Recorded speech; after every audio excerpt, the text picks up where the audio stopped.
Thank you for staying with us. The process of changing guard at the Nigerian Army hierarchy is now complete, and the new helmsman can concentrate on the task at hand. The Senate has confirmed the appointment of Major General Faruk Yahaya as the Chief of Army Staff. Yes. The Red Chamber took the decision following consideration of the reports of its Joint Committee on Defense and Army, led by Senators Aliyu Wamako and Ali Ndume. He is now tasked with filling the shoes of late General Ibrahim Atahiru, who died in a plane crash in Kaduna. Tony,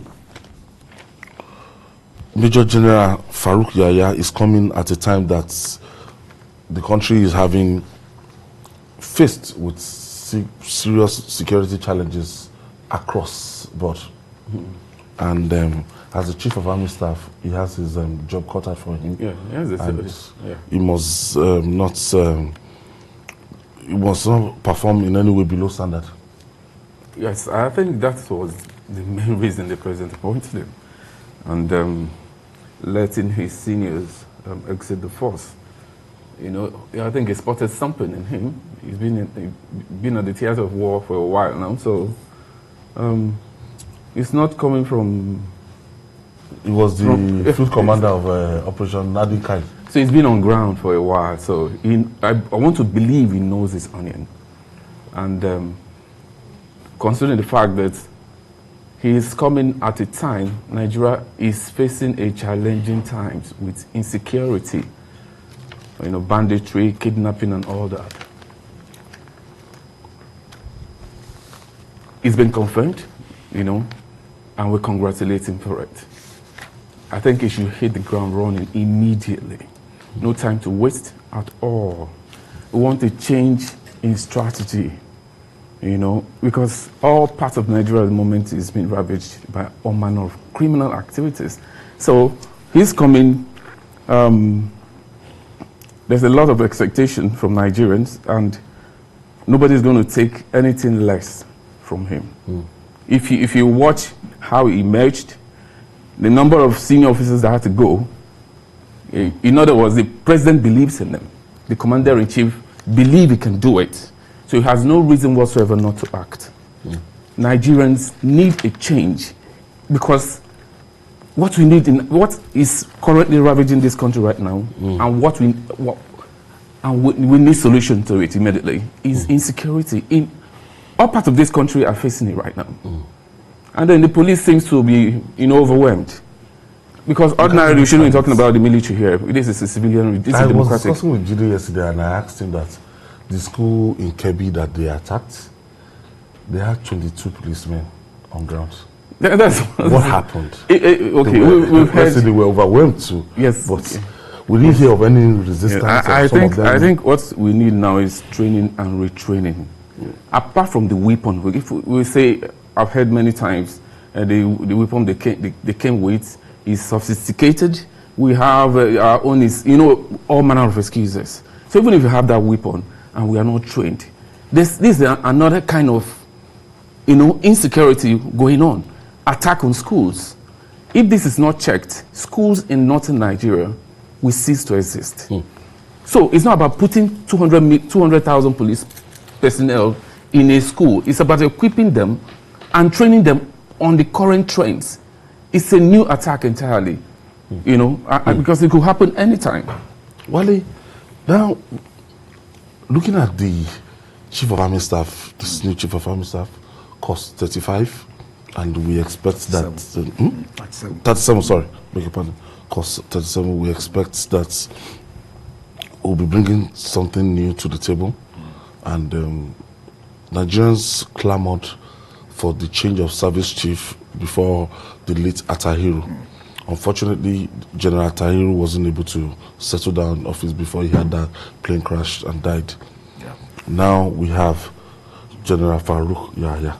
I think he's coming in at a very difficult moment for the country. He has a huge task ahead of him. But when you look at his background, he has age on his side. He's 55 years old, so he's still agile. Was born in 1966. 5 years to go. Yeah. And he's from Sokoto State. So he grew up in that environment, where we have all this kind of conflict going on. Then he's an infantry officer, which I think is an advantage. And he was a theater commander of Hadin Kai, that was against insurgency and counter-insurgency. Yes, formerly Lafia Dole. Yes, in the Northeast. He was also former GOC, First Division. And he was... First Division, Kaduna. Yeah, he was also former Chief of Staff, Headquarter at the Joint Task Force in the Northeast. So if you look at his career, he attended the NDA regular course. And he also attended Stanford University. So if you look at his... he has a growing career, which I think makes him better positioned to handle this kind of job.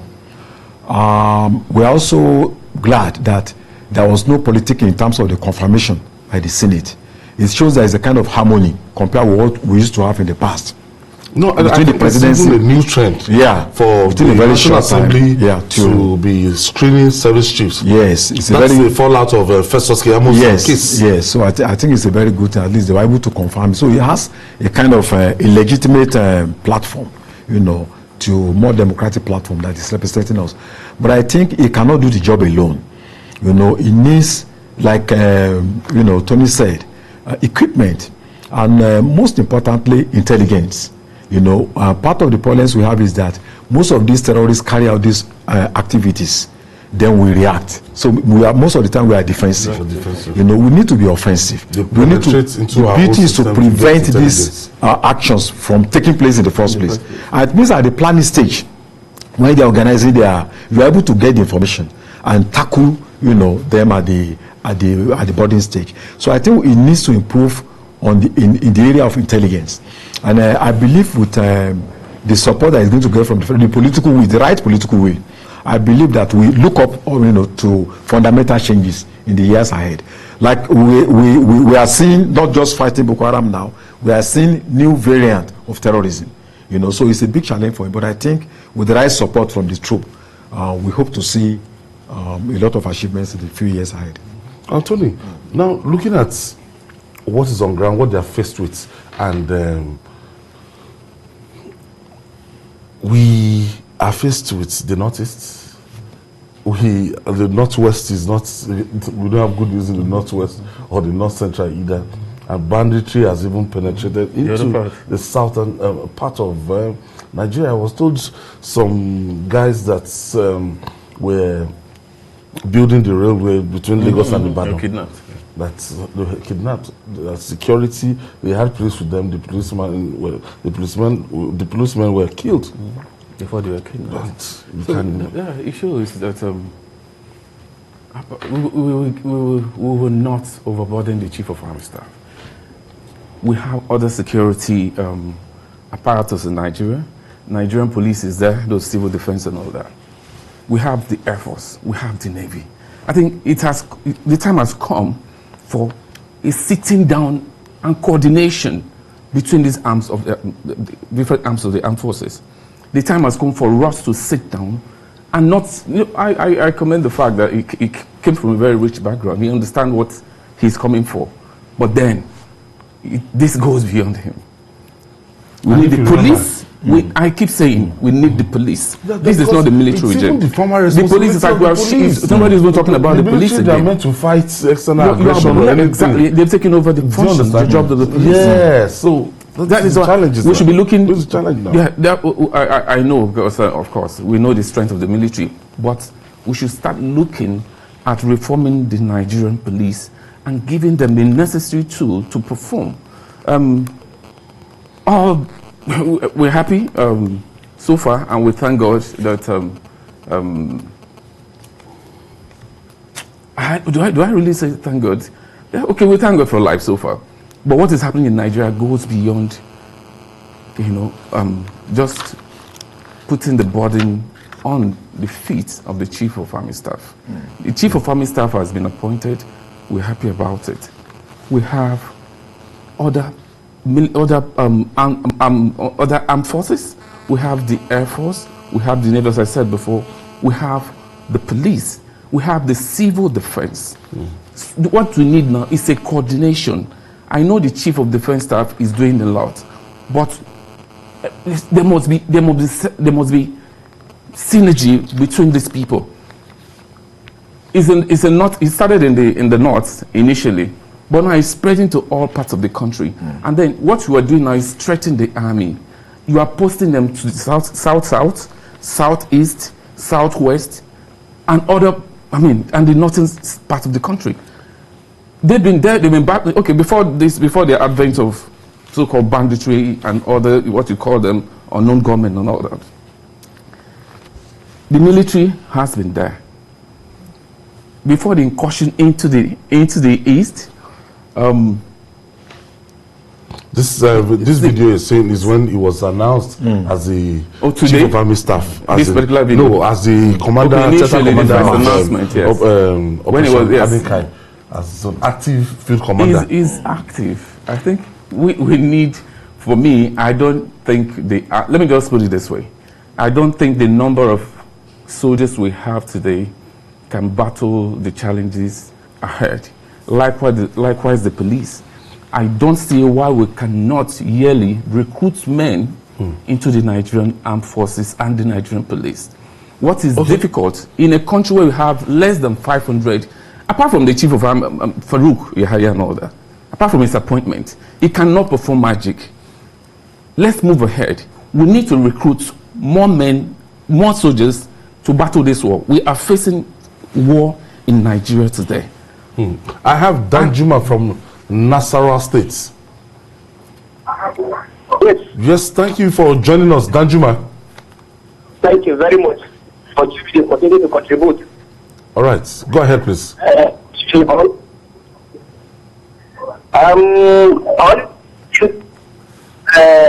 so delighted that Chief of Army Staff has been confirmed by the National Assembly. The tax is enormous, like you have rightly said. The challenge that we are facing in this nation is that the number of armed forces are not enough at all compared to the millions of Nigerians that are undergoing through these challenges. You can imagine the statistics of a policeman, that a policeman will be attached to 700 people. So it doesn't make sense.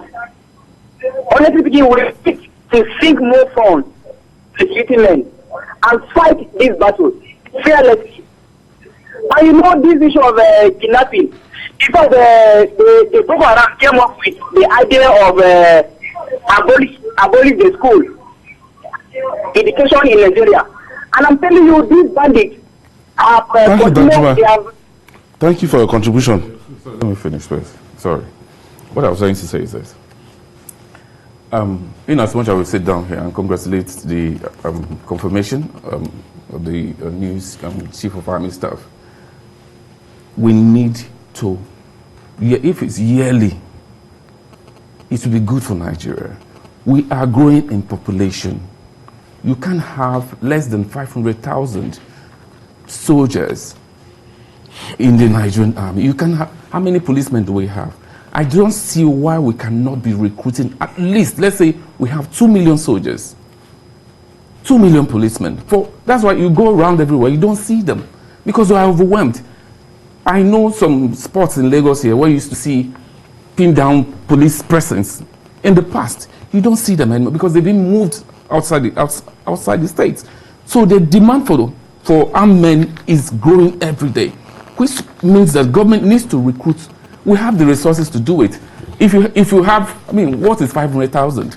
Just as he said, when a politician has over 10, is having DSS, is having soldiers, is having policemen, and most times you see civil defense, giving him protection. While you can have 1,000 policemen, a policeman guarding 1,000 Nigerians. So what I think, for me, we need to recruit more men into them. We have less of them. We never envisaged this situation that, Wale, that we are going to turn our military guys to play the role of policemen across internal security to provide internal security across the country. Today, as I'm talking now, I'm sure that these guys are involved in over 31 states of the Federation. They're involved with Boko Haram and they're involved in bandits. Yeah. Now, that has reduced the responsibility of the police, and substantially, you can see that our policemen, they're not even standing up to their primary responsibility. If you look at the traditional role of the military, it is to protect the integrity, the sovereign integrity of the country, the sovereignty of the country against external aggression. So they are not supposed to be involved in civil strife ordinarily. But unfortunately in Nigeria, for the past, since 2009, in fact since independence, I think we've only had skirmishes with Cameroon in 1981, in the 1990s. We have not actually been engaged in any external war. So the military had been preoccupied with fighting its own people. The civil war that lasted for 30 months, you know, then various uprisings everywhere and all that. So the military has been psychologically conditioned to be fighting, to find the service station fighting, you know, the people they are supposed to protect. And I think that is an eroding of history. And we need to create that paradigm shift. The army is supposed to fight external aggression. Fortunately for us, we don't have a neighbor that is powerful enough to threaten Nigeria, irrespective of the bilateral relation between Cameroon and some other French countries. So we don't actually have a situation where we could enter into a major war with our neighbors. But unfortunately, we have been fighting ourselves. And I think this is quite unfortunate. And like Tony has said, the population of the Nigerian army, compared with our needs and aspirations, is low. Pakistan has about 1.2 million soldiers. And the population of Pakistan about 206, almost the population of Nigeria. And in Nigeria, we are talking about less than 500 soldiers. Pakistan has another 550,000, you know, just reserve. I don't know what Nigeria is doing with our reserve. Because reserve, when people retire from the army, you still call upon them to play one role or the other. But as a future... Do we have reserve here?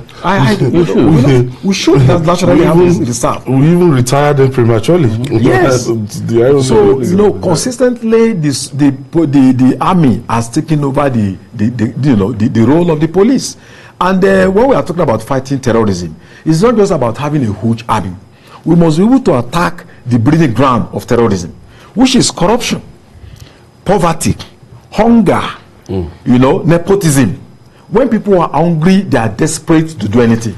If we don't address joblessness on the part of our youth, most of these people that are active terrorists, they are young people from the age of 14, 15, 16. That age, you know, your heart is vulnerable. You know, you can be recruited for anything. You are green, you don't have children, you don't have property. You know, you are an adventurous age that you can be recruited to do anything. You know, so we really need to address the problem of youth unemployment, poverty, hunger, corruption. If you don't tackle these problems, and we're just talking about buying equipment, there will be more terrorist groups rising across the country. Tony, do you agree with Wale? Because Wale has just touched a very important point now that, okay, beyond the military option, that the root cause, poverty, especially up north. You know, a lot of people will tell you that, you know, we allowed it to fester a long time. That of course, the issue of poverty and unemployment, youth unemployment. Of course, you have to tackle the root cause. It's not about buying gun, buying machine gun, APC and all that. Something is leading to this. Really, let's be sincere to ourselves.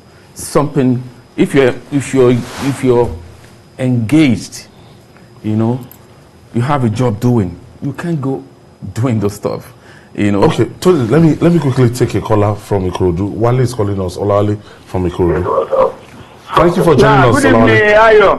Thank you for joining us. Yeah, God bless you, Ayo. And good evening to Mr. Dewey and the other gentleman. Good evening. Please, let us be sincere. Let us be sincere with ourselves. In those days, we used to step away from your monitor. Anti-riot police. Okay, they are the ones, not this conventional black police that you think can help to quell insurrection. Wale, you're very close to your monitor. There's no how we can. Yes, that's what I'm saying. If you're gainfully employed, you won't have time for this. Go to, of course, you know the population over there. And first and foremost, if we really want to tackle this thing headlong, we have to create that employment. It's very important. Yeah.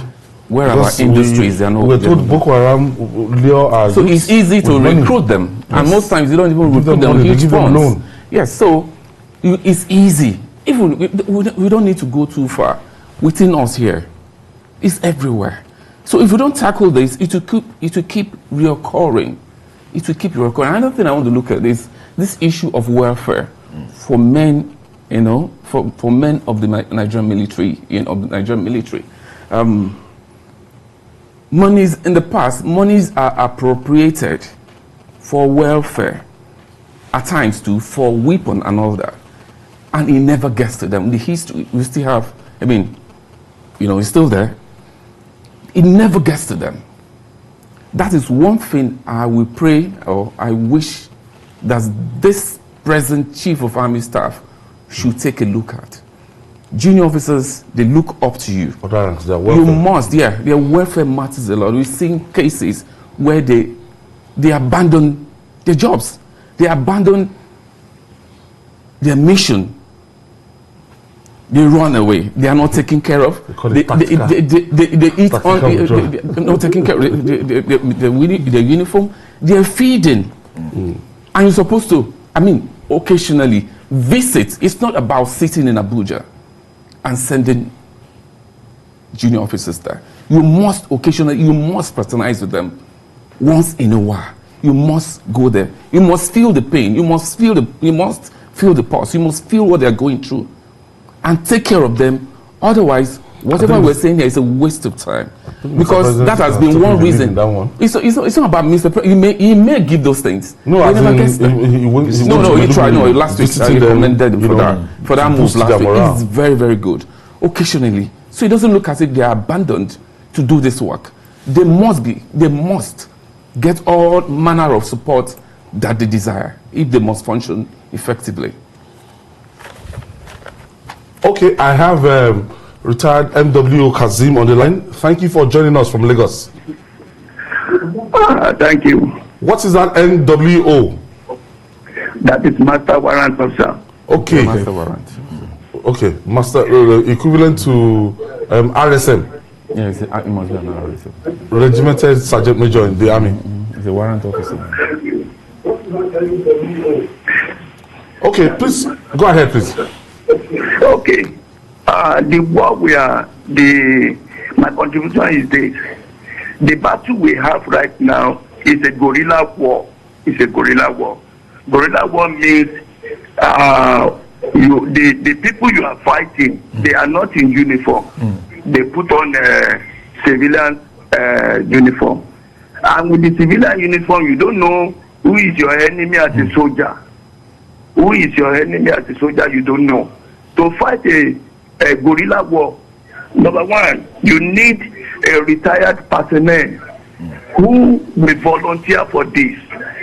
And they are standing as a spy to give the personnel information about the formation and position of your enemy.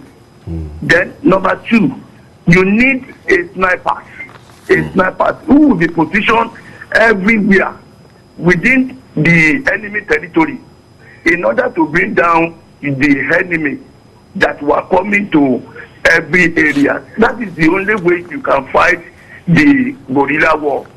You need an undercover personnel, retired personnel, who will be there to give information. With that, we'll be able to go far in this battle. Thank you very much. Thank you so much. Thank you for your contribution. Well, because a lot of people, they've asked us that, since 2009, that if it were to be other countries, they would have succeeded in infiltrating the camp of ISWAP and Shekau's Boko Haram. People would have posed as if they are one of them. They would have joined them, and they would have seen their modus operandi and everything, and would have used that opportunity to hit them where it hurts. I think the last speaker made very valid points. Guerrilla warfare, in guerrilla warfare, you are fighting people, Unknown forces. you know, unseen forces. Unseen. You know, it's more or less like buzzing in the shadows. You know, and there might be, a market woman can be working for guerrilla fighters. Orange seller can be working for guerrillas, for terrorists. Somebody who supplies you, you know, with food, who is sell food to soldiers, they can be an agent of, you know. And when somebody walks very close to you, he's not putting on uniform, or he puts on suit, you know, with a tie, it might be a guerrilla person. So it's a very complex war. But you see, we need to learn from other countries where guerrilla warfare had been defeated. And like you said, you need the support of local communities. It's very key. So, and that's why the army must improve its human rights records. If the communities don't trust you, if somebody commits an offense and you just hand over everybody, they won't give information any longer. So you need support of local communities, and then those are the people that can give you the information that you really need.